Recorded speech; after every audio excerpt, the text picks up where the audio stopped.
Eugenics was very popular among progressives in the 20s. Like the head of the Ivy League schools all supported eugenics in the 20s. Unfortunately for them, it was enacted by Hitler in the 30s and 40s, kind of gave the systematic murdering of people based on arbitrary characteristics a bad name, and eugenics fell out of style in America, except for abortion. That one stayed.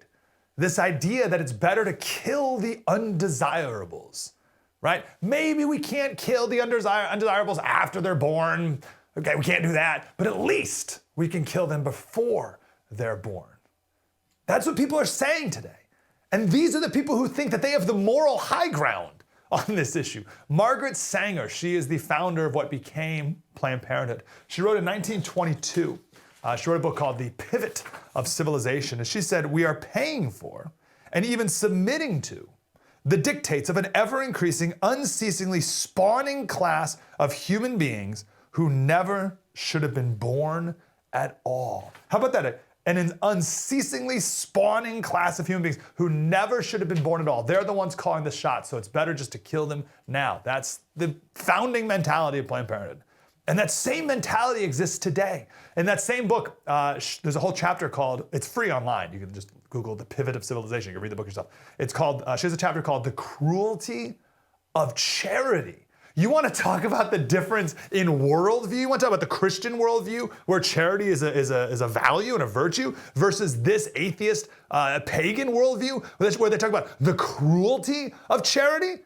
Goodness gracious. So she starts off this chapter quoting Herbert Spencer. Herbert Spencer is an important guy. He, in 1864, he was the guy who coined the term survival of the fittest. People think Charles Darwin came up with that. He didn't write that. Right? This guy did. He read Charles Darwin's Origin of Species, and he came up with this term, survival of the fittest. And he was a eugenicist as well, right? He only wanted the fit humans to breed, the right people to breed, right? Margaret Sanger said the opposite of people she called them human weeds, right? And worse, which we'll get to in a second. But anyway, Spencer, right? So this is Spencer on charity. So this is charity to women and babies, right? He says charity is bad because it helps the weak. And we don't want to help the weak. We want to kill the weak. This is what he said. Fostering the good for nothing, the poor, at the expense of the good is an extreme cruelty. It is a deliberate storing up of miseries for future generations. There's no greater curse to posterity, the future, than that of bequeathing them an increasing population of imbeciles. He says we need to stop giving charity to poor people. Okay, this is the argument of these people, and we still see it today. Here's Margaret Sanger, last one. Philanthropy encourages the healthier and more normal sections of the world to shoulder the burden of unthinking and indiscriminate fecundity, I mean just birthing of others, which brings with it, as I think the reader must agree, a dead weight of human waste. That's who she believes the poor are. The founder of Planned Parenthood, she believes the poor are and black people, by the way, are a dead weight of human waste. Instead of decreasing and aiming to eliminate the stocks of people that are most detrimental to the future of the race and the world, charity, tends to render them to a menacing degree dominant. What in the world? So this idea that it's better to kill certain types of people is nothing new. And it's just a bummer for those people that Hitler was really good at the mass killing of the wrong types of people. But we still do it today. You know, more black babies are aborted in New York City than are born. Think about that. More black babies are killed before they're born than are born.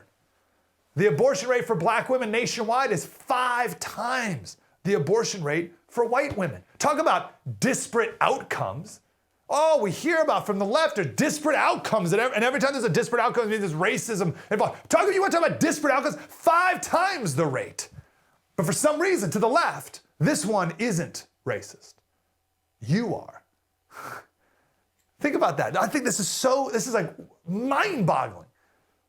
If Republicans are the racist ones, as we're always told, right?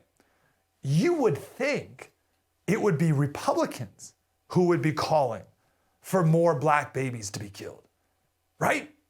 You'd think it'd be Republicans who would want more black babies to be murdered. The more the merrier. If we're the racist, this is what a racist would want, right?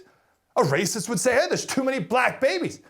Let's put these buildings in the ghetto where pregnant black women can go, and we'll just kill their babies for them. It'll be great.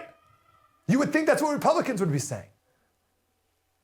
The way that the left says conservatives are racist, you'd think we'd be the ones who would want this. But it's not conservatives who want this, it's progressives who are pushing this on abortion on lower income people of color. And they are the ones who believe they have the moral high ground. Isn't that incredible?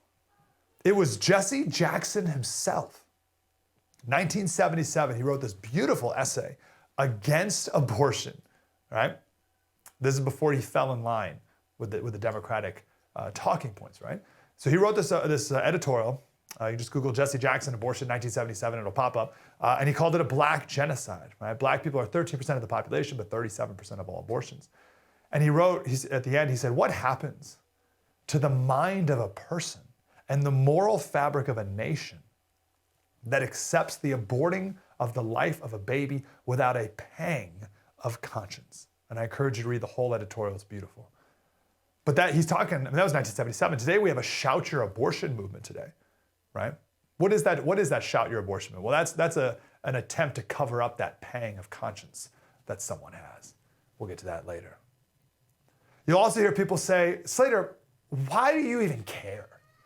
What do you even care? Why do you even care so much? It's not your body. That's a pretty simple answer. It's better to live in a society that doesn't kill babies. Even the poor ones, even the black ones.